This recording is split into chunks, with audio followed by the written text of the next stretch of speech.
There's 5 quotes that I have hanging on the adjacent wall in my office, so that when I'm talking to people that might be sitting in there, parent meetings, that kind of stuff, they're always in front of me and they're reminders. And the one I've probably used the most, that I have talked to a few people about recently when it comes to just personal leadership, self-leadership, is the culture of the organization is shaped by the worst behavior the leader is willing to accept. And to me, that is probably the one that is most important for me to remember.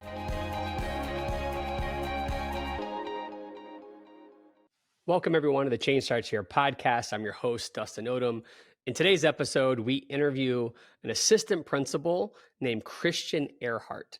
He's from Spring Grove Area High School, and this conversation, what's funny about this conversation is in his bio, he tells me, my journey has been a windy one.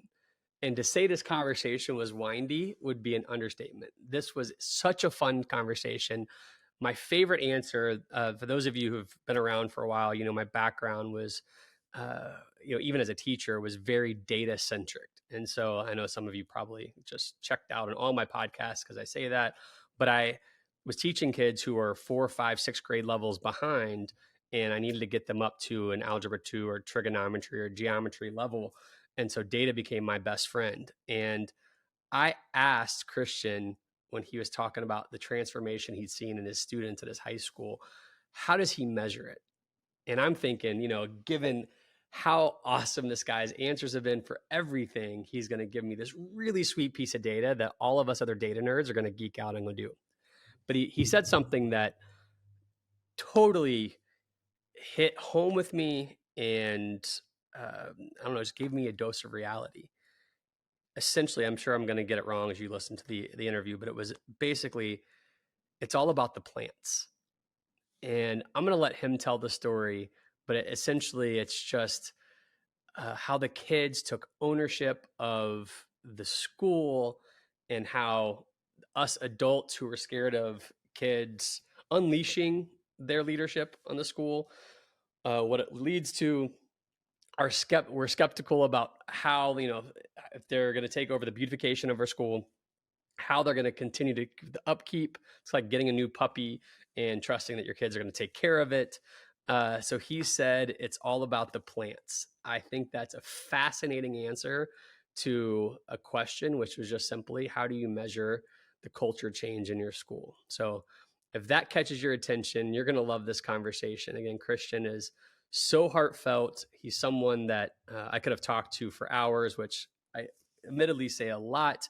At least it feels that way, but you'll see why. I mean, right away. I mean, this, besides the plants, this conversation's about putting adults first, which is a topic that I love, what empowering students really looks like, and the importance of leading yourself first. So all the hot button issues that I love to talk about in this podcast, please stay tuned. This is really enjoyable, and I'm very thankful that he joined us. So appreciate you listening. Christian, I am excited to talk to you. Thank you for making time for us today. I'm not sure how we were able to get you away from your day job, but thank you for finding time and sharing it with us. Yeah, appreciate the invite. Looking forward to it. Yeah, so we're going to dive right in. I mean, and kind of the prep, you described your journey in education as a windy one. Can you share some of the key experiences, either the people or experiences that kind of shaped your windy path? Sure. Yeah, I was non-traditional to education. My degree was in biology. I worked as a chemist for a number of years. I was in business for a number of years as contracted sales reps, but also on my own. Picked up some degrees along the way, but I think the most important thing was the people I met. I learned early on to appreciate people's stories and their experiences, and learned a ton from them along the way. Found my way to education later and have taught every make, model students you can find, grades 7 to 12, over the almost 20 years I've been in public ed now, and continue to learn from people every day. Yeah, well, I don't know if you described yourself as this or a mutual friend of ours, Carl, described you as this, but I believe it was called a reflective practitioner. Oh, And yeah, you so stole that from me. whether you own it or not, so clearly you own it. how do you use reflection to guide your leadership decisions and approaches? Because this podcast is about change starts here. So it's always about looking in the mirror before it's ever about looking at others. And so I'm Yeah. curious for you, when I hear you're a reflective practitioner, my ears perk up. And so, how do you use reflection to guide your leadership decision and approaches? For me, it started actually before I was in education and was getting an MBA and was in business. It came across a book in my studies called The Reflective Practitioner. So it's not a unique idea to me. I'm stealing it from somebody else. Um, and the author's name was Chris Argylis. And the whole point to that was there's power in reflection. So, using a feedback mechanism to get yourself information, I can make educated decisions. I understand myself.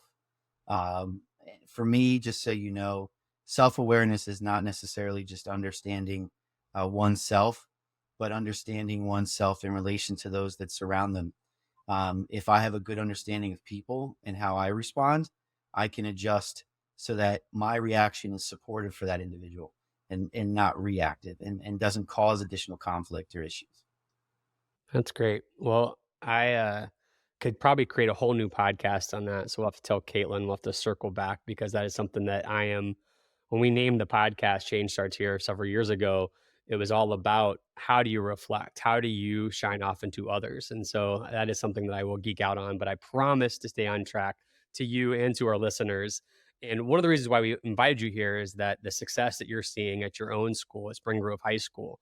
And from what I understand, you guys have, I don't know, undergone significant cultural transformation in a short amount of time. And I'm just curious, like, that's something that all of us who have been school leaders or district leaders want to see. So, what were the first steps you and your team took to kind of initiate this change? Honestly, it goes back to the first question you asked me. It's recognizing that there was a need for change. That's where it started. Myself and Dave Dietrich, Dr. Dietrich, we came on board at the high school at the same time. And I always tell everyone we had a unique advantage, I think, compared to some leadership teams. We were known entities to the district, the community, and the faculty. He had worked as an assistant principal for a number of years. I had worked as a member of the faculty for a number of years. So we knew the people that we were working with. And when you know the people that you're working with, there's already relationships there. There's already the foundation there. Hopefully, some level of trust that you can build on. Where some people have to take that year, 2 years, and figure out who is around them. What are their teams? We were a little bit ahead. And from that point, it began implementing a vision of shared leadership. So it wasn't going to be just about the administrators. It wasn't going to be just about reacting to situations that come up. It was going to be about involving all the stakeholders, teachers, kids, community, and building that sense of purpose going forward. Yeah, when your name got shared with us, the potential guests, the person must know how I think or what I love, which is obviously look in the mirror, people first, and then empowering people second, right? So, how do you make sure Absolutely.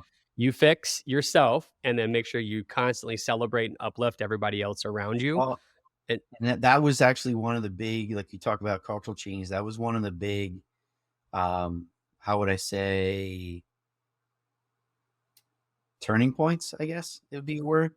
Having the conversation with our Lighthouse team and basically taking a look at students and recognizing that the leaders aren't necessarily the doers in a school. That, yeah, they get stuff done and they're hyper effective at it and they probably get really good grades and they're involved in everything.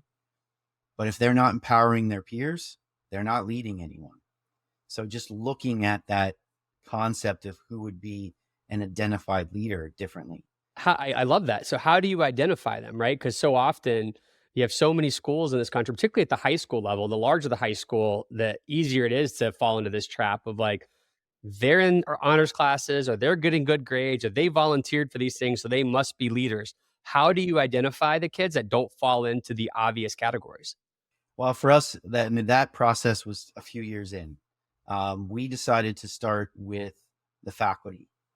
If our faculty wasn't a team, if our faculty wasn't able to be collegial and work and overcome discomfort of not being just in their departments, and have the skills they need and the time they need, it wouldn't matter. We would never get there. So we had to start with letting the faculty start to recognize and understand leadership.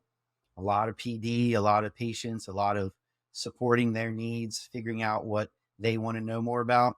And then ultimately, when it gets to the kids, it's one of my favorite phrases is stumble and bumble, is let them figure it out. So as they start to pick kids and recognize that, hey, that didn't work. Why didn't it work? So go back to the reflective piece. Why didn't it work?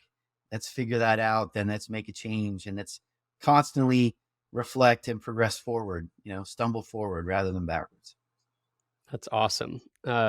Stumble and bumble. I'm sitting here taking notes as we're talking. Yeah. I'm You got to about to be steal okay with that. some failure. Failure only happens when you stop trying. So Well, that's another thing. Like I've got, as you can tell behind me, I got 3 young kids, and that's something that we talk about all the time. Is we want kids who are going to be risk takers, and part of learning to take appropriate risks is to lessen that fear of failure, right? And so we ask our kids every day. We stole this again, all these best practices. We stole this, I think, from the. My wife and I were listening to a TED talk, I think, or an interview with the founder of Spanx. I can't think of her name right now, but she was talking about how her father used to ask her, "How did you fail today?" And so we're asking our kids, "How'd you fail today?" What are you all doing at your school to help increase the amount of risk taking that your staff and your students are taking so that they're not scared to fail? it's a great question. If I was looking at thinking of an answer, I would say a tremendous amount of patience and making sure that if we're going to empower, push, and coach our adults, when they fail, being okay with it, which is hard. That's hard to do, especially with evaluations and the fact that you have kids and families. I mean, it's a different kind of business and education. We're dealing with people all the time. So honestly, it starts with people like me. I have to be okay with them taking the risk and them failing. And I can say it all day long, but if I don't practice it, you're done. So when I think about culture, one of the challenges that I've often found in working with schools for it feels like 20 years now is how do you measure whether a school culture is truly thriving beyond just anecdotes or surface level indicators, Yeah. right? Like I feel, like you've been around, like whether you've been in education for 20 years or not, generally speaking, you can walk in a school pretty quickly and by the way you're greeted, the way kids talk to each other, the way the adults and kids interact, you can see it, right? What are ways you all try to evaluate whether your school culture is where you want it, both from the adult side and the student side? I think there's power in observation. And I think there's power in the um, moments when, let's say, nobody's looking. So what students do, what teachers do when they believe that no one's paying attention, I think speaks volumes, because culture does have that kind of nebulous component where it is a feeling. There is definite value to that. So for me, if I was picking out things about our building, um, I knew that a change was happening when the plants showed up, which makes no sense to anyone unless you're in Spring Prairie High School. Basically, what that means is through this process, uh, a group of teachers and students in those Lighthouse groups decided we needed a lot more plants in our building. It was a way to brighten the day. And I was skeptical at first. I'll admit to that. I'm like, when's the first time the first pot's going to get broken or something's going to happen? And Not at a high school. That would never never, happen. never, never. And I will say, I'm sitting at a wood desk here that 3 years later, nobody's touched them. The kids take care of them. We have groups to water them. There's faculty involved.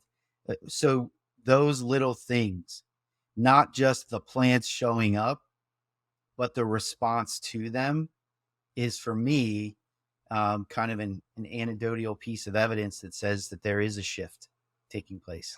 And there's other examples like that, but I always like to use the plants. I'm very proud.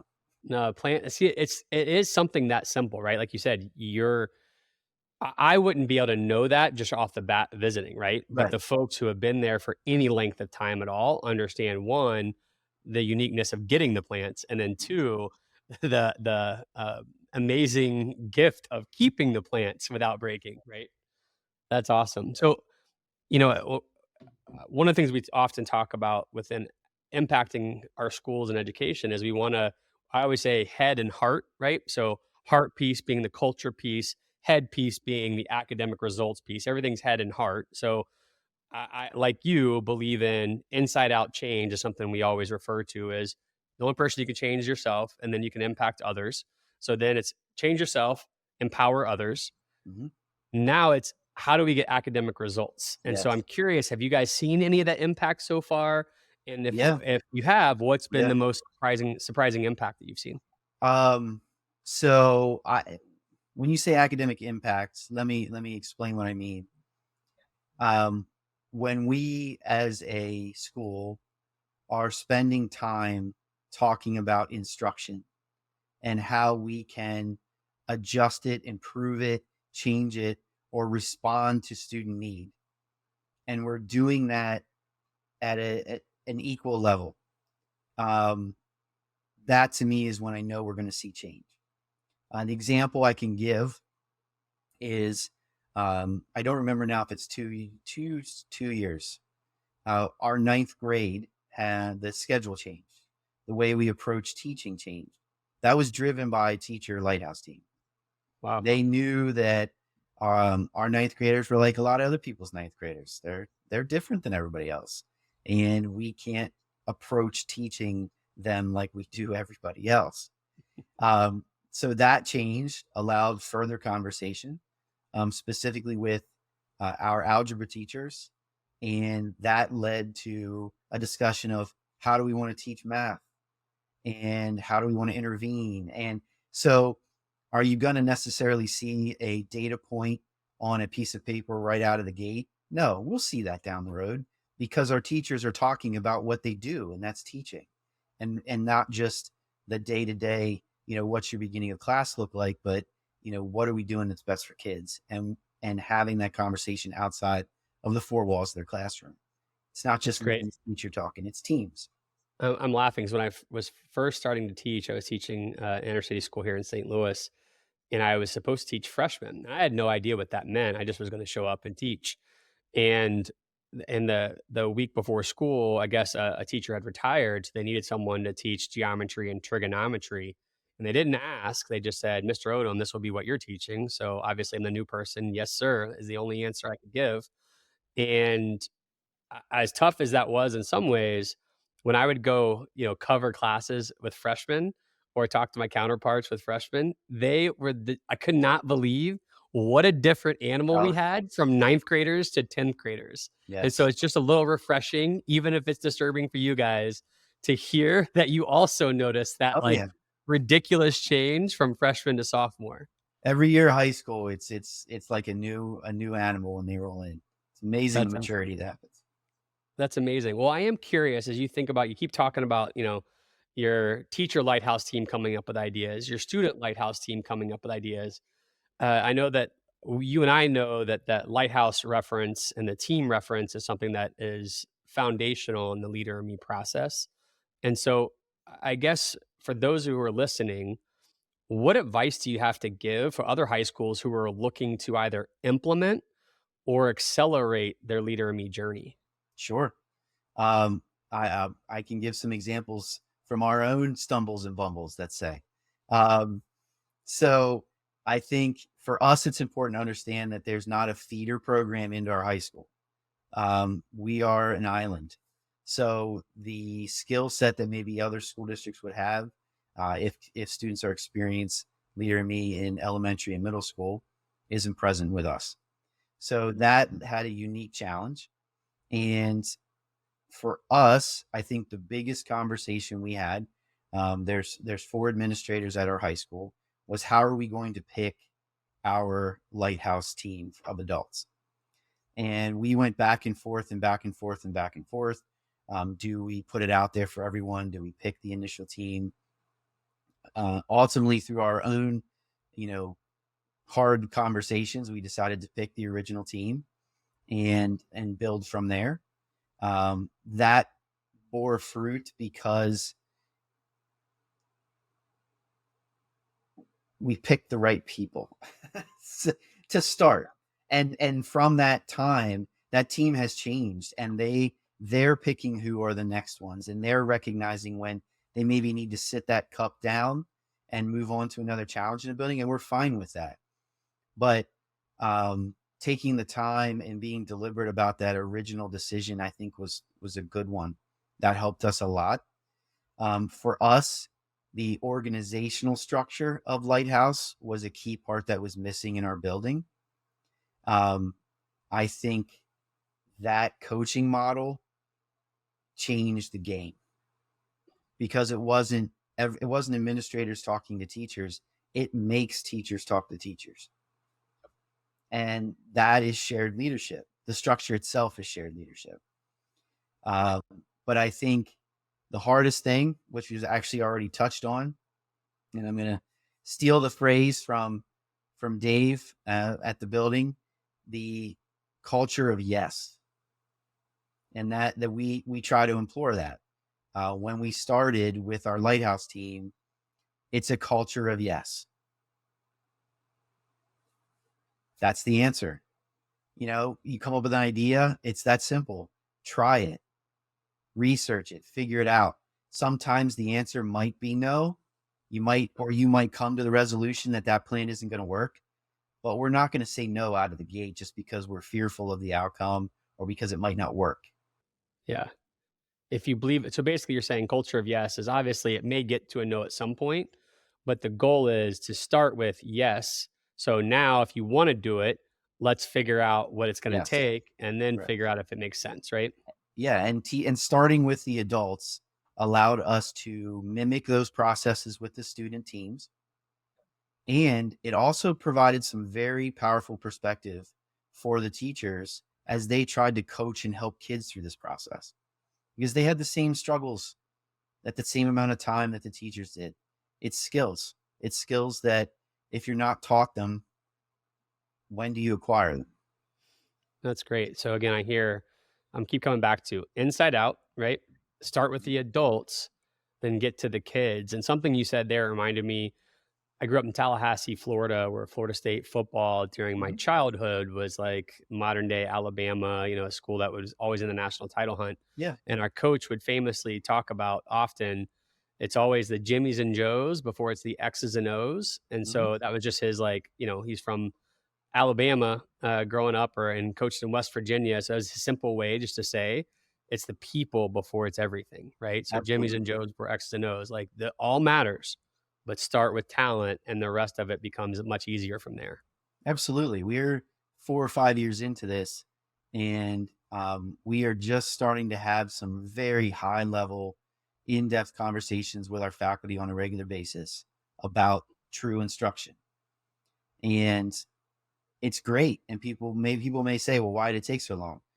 It didn't take that long. It's only 4 years, but we got to get the other stuff right. Like you got to get the people right. You got to support them. They have to feel like they're part of something. I So, love it. Go slow to go fast. It's actually one of yeah.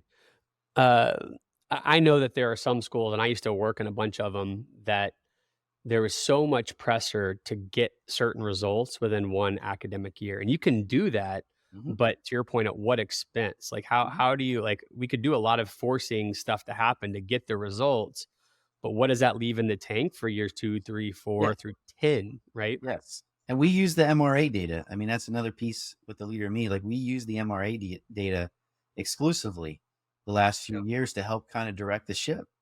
And the reason is because it has the academic components, but it also has the cultural components, the leadership components, and paying as much attention to all three, not putting one in front of the other, I think allows us to build appropriately and deliberately forward. That's great. So obviously having the data to examine where you are with your people and with your academics is helpful. One of the questions I have, and I hope this is of interest to other folks listening, but it definitely is for me, given my background. I'm curious, are you all doing anything innovative? Do you have any sort of innovative programs or processes when it comes to supporting at-risk students? It's an area that I've spent a lot of time in, so I'm just curious if y'all have utilized that yet, or is that something you're going to get to in the future? Uh, so of my 18, almost 20 years in public ed, I've spent probably 16 of them with the students that you're referencing.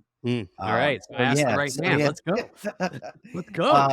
Well, and the reason I say that is I am quite proud of our high school. We have what we lovingly refer to as the launch program. And we call it the launch program because we're the Spring Grove Rockets. So obviously you need a launch pad, right? To make sense. Um, and we were able to partner with a statewide alternative education company.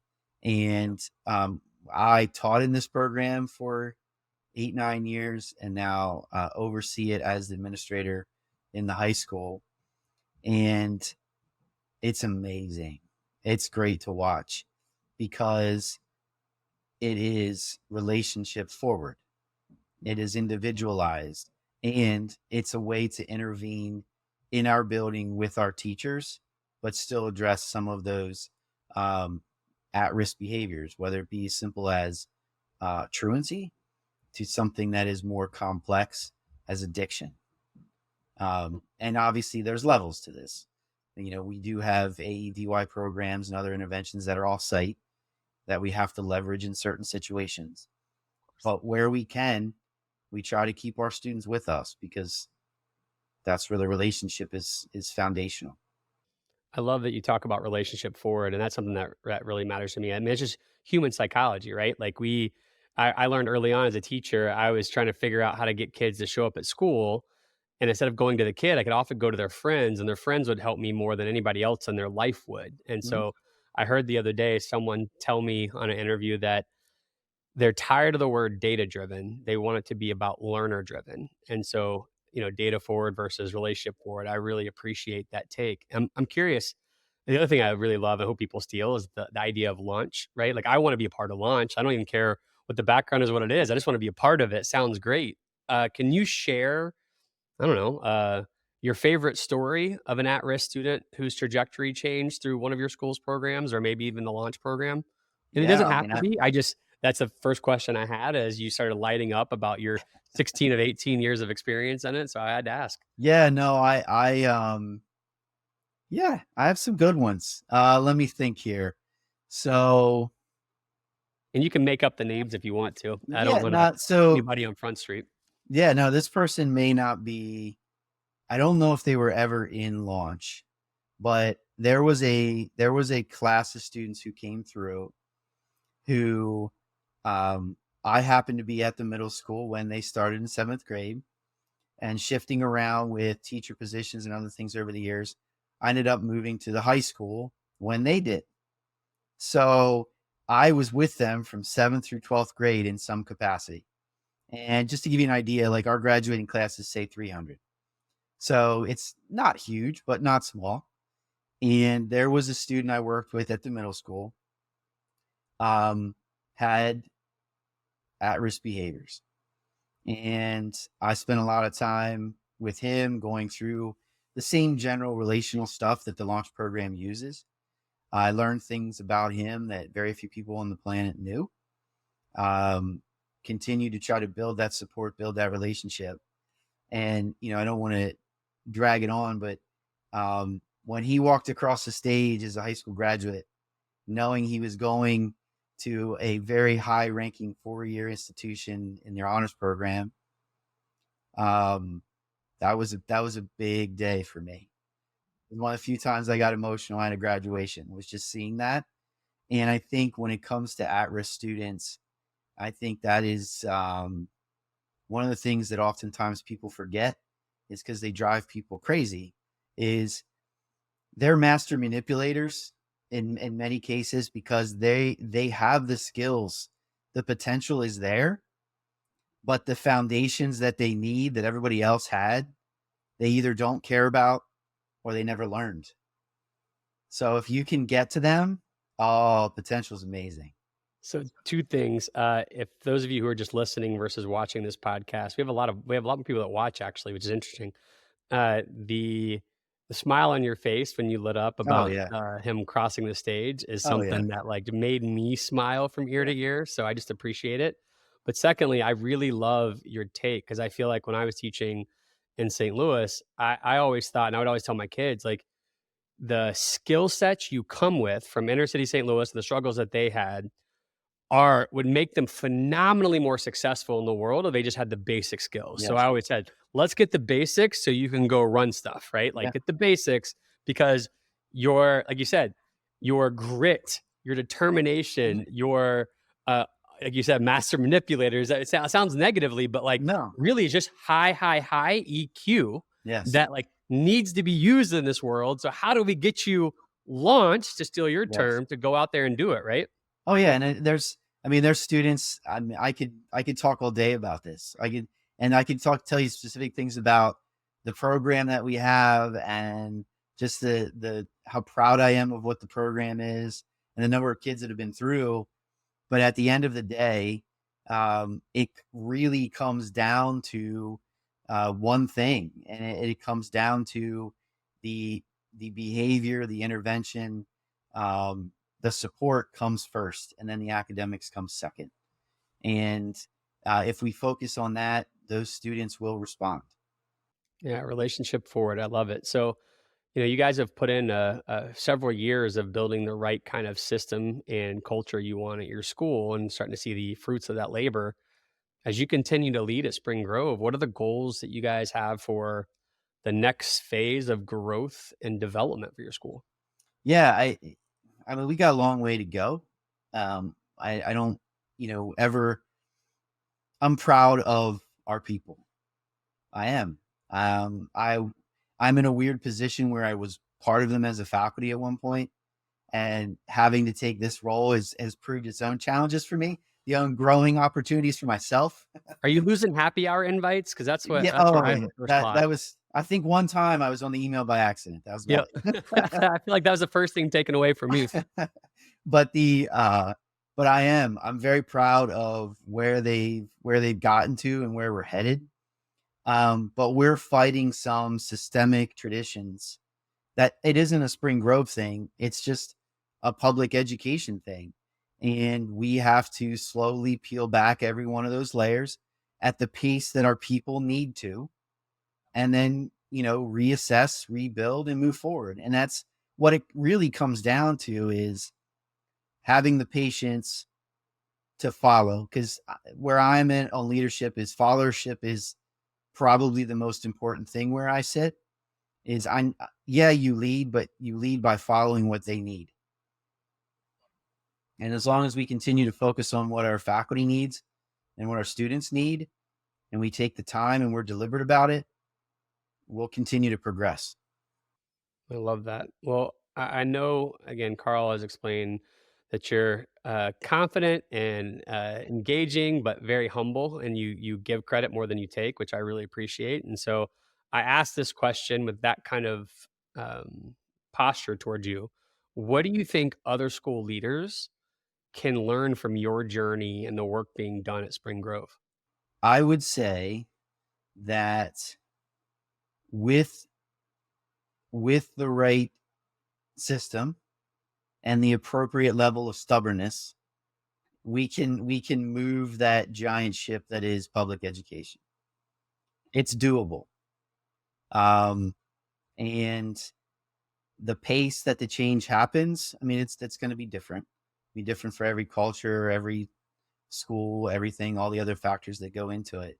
But the opportunity's there. Yeah, I like what you said. It's something that I think all of us need to remind ourselves sometimes, at least those of us in education. I find so many educational leaders, whether at the district or at the school level, no matter if they're coaches or whatever they are, when they were teachers, they almost embodied that patience, the high expectations with the developmentally appropriate patience to the T. All of a sudden, we get around adults, and that patience goes out the window. That understanding that people progress at different paces and learn differently is out the window. It's like, I'm an adult, you're an adult, here's the expectation, you be. My question for you is, how do you help do that dance, or how do you grow into that? Because is there some sort of meditation clinic we all need to go to? I don't know, because No, it's that's not easy. And yeah. I've seen the best, most loving leaders that I've ever been around would admittedly sit here on this podcast and say they struggle with that thing that you're celebrating right now. Oh, 100%. And it want like I will speak just for myself.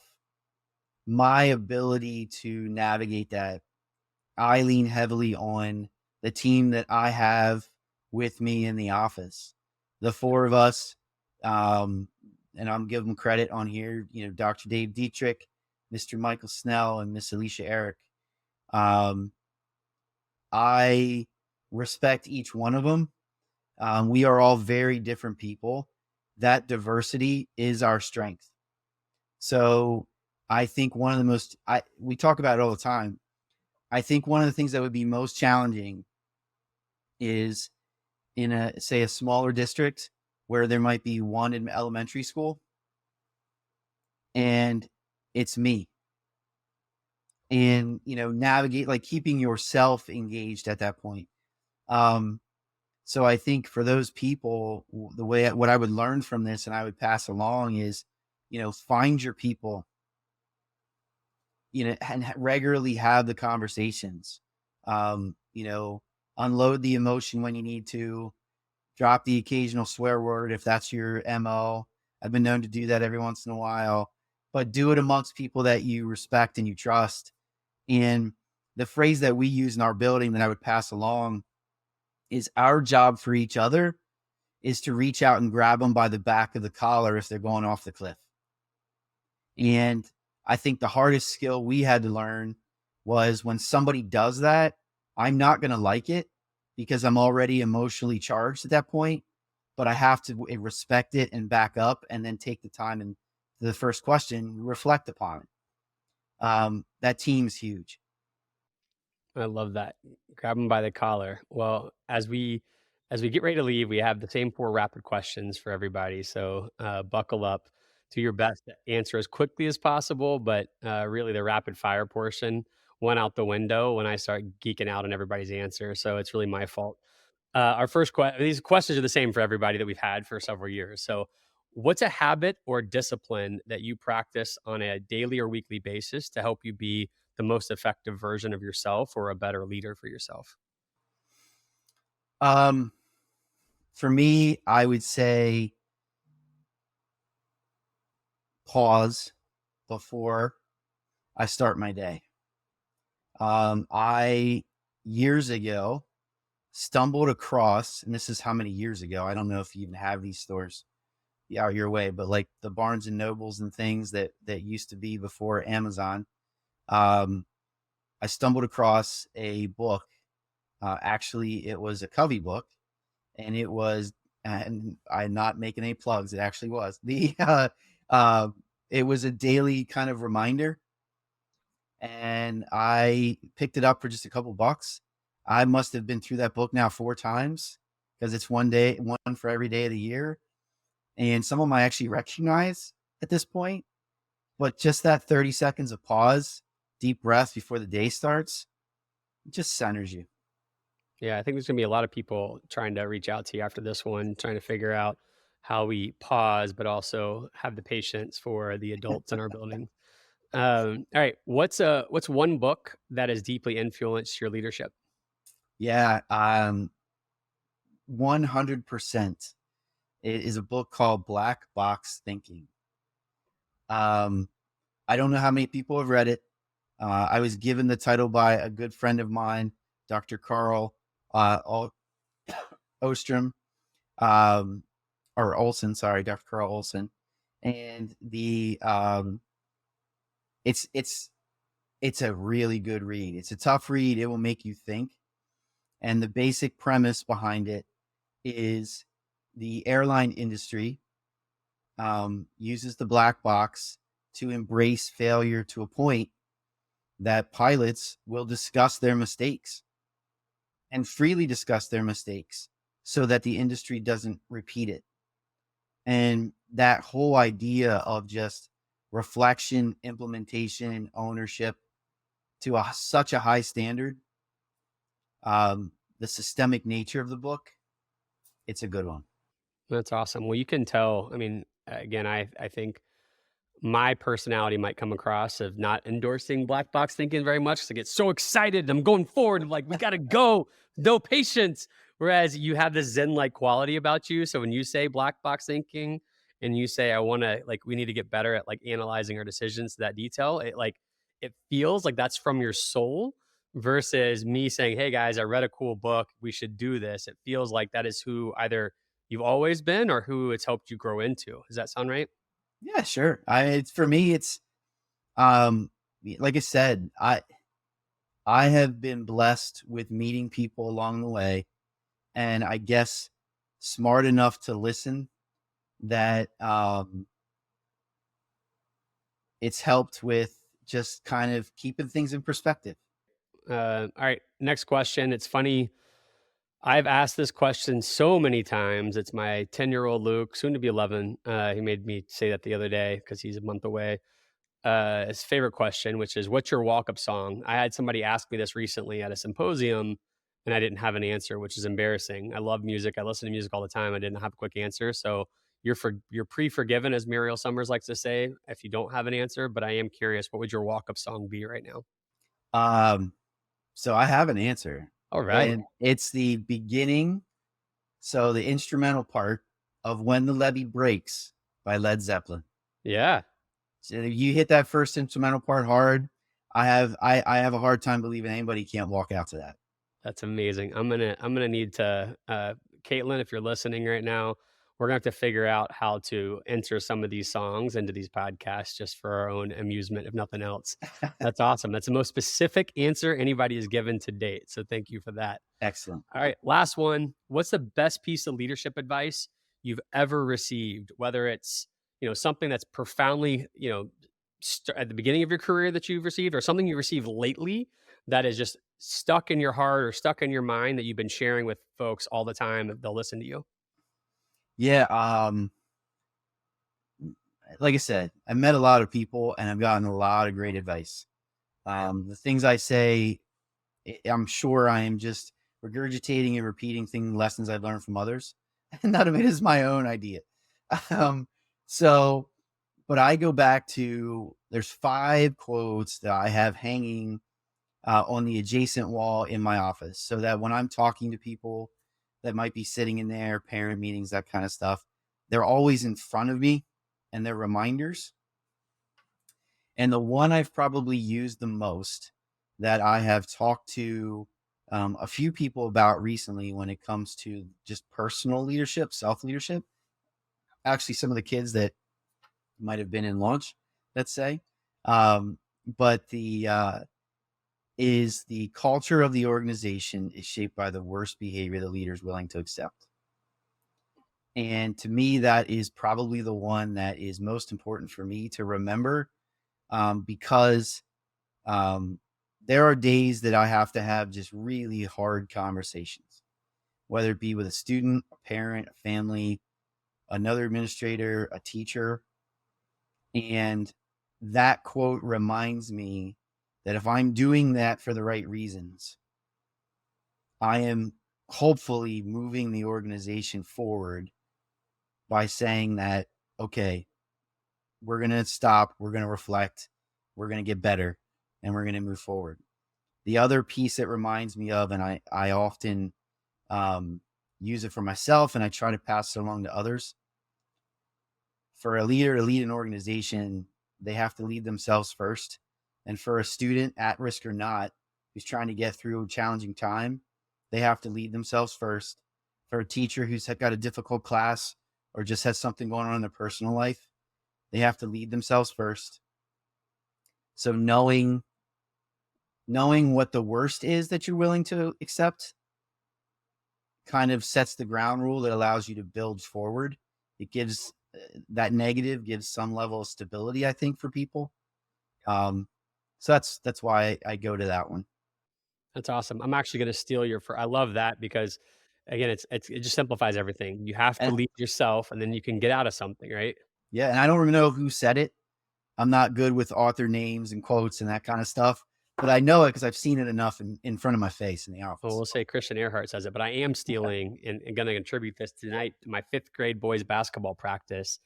I'm trying to teach the kids about accountability for themselves. So like a lot of it still halfway into the season is very coach driven. Here's the expectations. And now I'm trying to figure out a healthy way that the players can hold each other accountable. Again, not pointing fingers, not, chastising or bullying, but like just saying, here's the bar, let's get up and run, let's get up and do, let's get up and go. And so the culture of the organization is shaped by the worst behavior the leader is willing to accept. Yep. I And feel that to me is the litmus test. Like when you asked earlier about the culture and how do we see the change, that quote for me is the litmus test. When teachers are holding each other to that standard, that's when we know the difference has been made.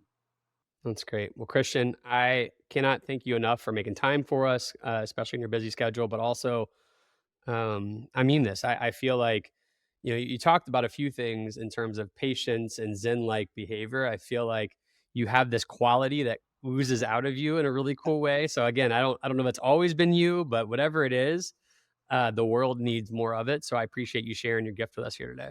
Anytime, I enjoy it. Anytime I get to talk about the cool stuff that teachers and kids are doing, I'm in. All right. Well, thanks for making time for us. Have a blessed day, man. Yep. Take care. All right. See ya.